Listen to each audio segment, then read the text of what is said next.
Welcome back to Overcomers Connects as we continue our Old Age Ready series. In this series, we tell the truth about aging in today's world. There's no sugarcoating, no myth, just honest conversations that prepare you for dignity, not disappointments.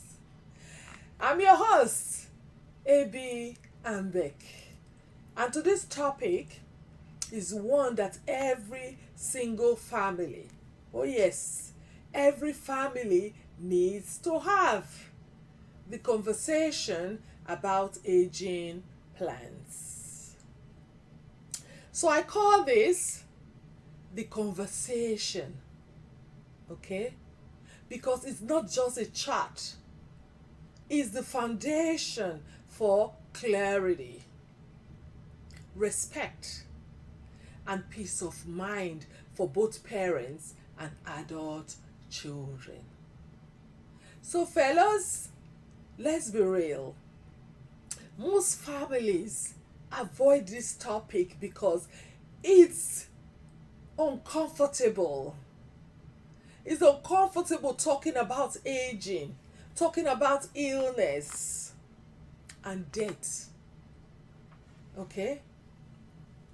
And in many cultures, it's even considered bad luck, like I said before.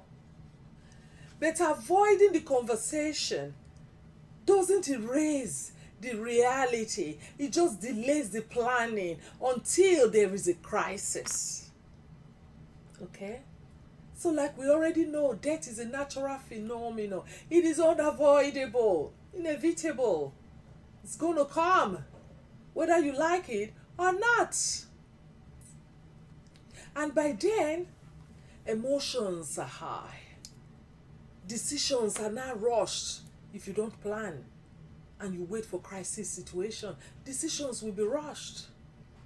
And resentment often builds in circumstances like this. So, people, this conversation is not just about who will take care of you, okay? It's about how you want to live, what you want to happen if you can't make decisions on your own, and what legacy you want to leave behind. Okay? Many parents feel shame asking for help. Many children feel guilt for setting boundaries. Both emotions can lead to silence and even avoidance entirely. People, here's the truth. Asking for clarity isn't selfish. No, it's not. Saying what you can and what you cannot do as a child is not disrespect. No. The goal is to move from emotional blame to emotional honesty. So when families approach this kind of conversation with love and respect, it's not a burden conversation. It's a blessing conversation. Oh yes. Okay?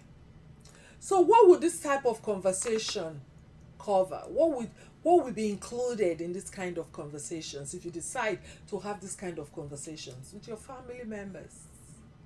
So when you sit down with your family member, people, here are the non-negotiables you should discuss. Number one, housing. I know I've mentioned it before, but I'm going to mention it again in another context, okay? So housing, where will you live as you age? Will you stay in your current home? Or you want to move in with family? Or you want to choose assisted living? You have to have this conversation. So you don't find yourself in a situation where they just pick you, take you, and dump you somewhere. Okay? Number two, healthcare again. Who will make medical decisions for you? Okay? Who will make medical decisions for you when you cannot make decisions by yourself? Do you have an advance directive? Do you have somebody that can speak for you when you cannot speak for yourself? You need to talk about it. Who will take that decision, or who will make that crucial decision for you when you cannot? And then number three, finances. What resources are in place for care? What resources are in place to pay the bills and emergencies if they occur? And then you have to ask yourself, are funeral expenses prepared for? Have you prepared your funeral expenses? Support network. Who are the key people in your care circle, your family circle? Who are these people? Who are the key people among your friends, your neighbors, community organizations? You have to be ready. And make sure you put all these mechanisms in place so you don't get disappointed when you get to that stage. And then you also make legacy wishes. How do you want to be remembered? And what arrangements do you want in place? These are again some of the things you need to put into consideration while planning for old age. So, fellas, while having these conversations, make sure it is documented for future references, because this is very important, okay? And this is where most family members, they fail when they don't document such conversations. They just talk and talk, but they did not document it, which may lead to, problems in the future when you are no longer there. Because people want to see proof of your last wishes. People want to see where you wrote it down, where it was said. And if it's not documented, it's not valid. Okay? Again, verbal promises are fragile. And life circumstances will change. And life can burn. So it's good to be prepared. You need to put everything in writing. You need to put things like care agreements into writing. Your legal documents like your wills, powers of attorney, and health care directives, your financial instructions. Make sure everything is put into writing. Okay? Because this way, no one has to guess or to fight later on what to do or what is required or what is even expected, because they already have it there. You prepared it. So all they have to do is to follow that instruction. Okay? People, this should not be a one-time conversation. No. Life changes, health changes, finances too can change. So it's a conversation you need to have early, and then you can revisit it every 2 to 3 years.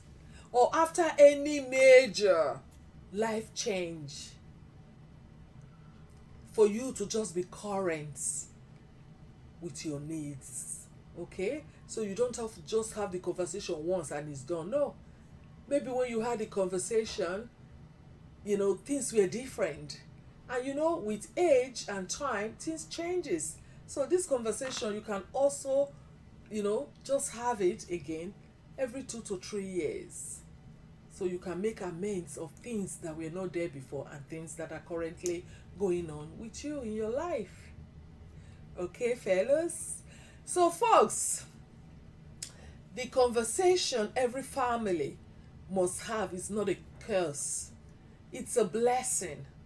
It's the difference between living chaos and living peace behind. And peace is the greatest gift you can give your loved ones when you depart.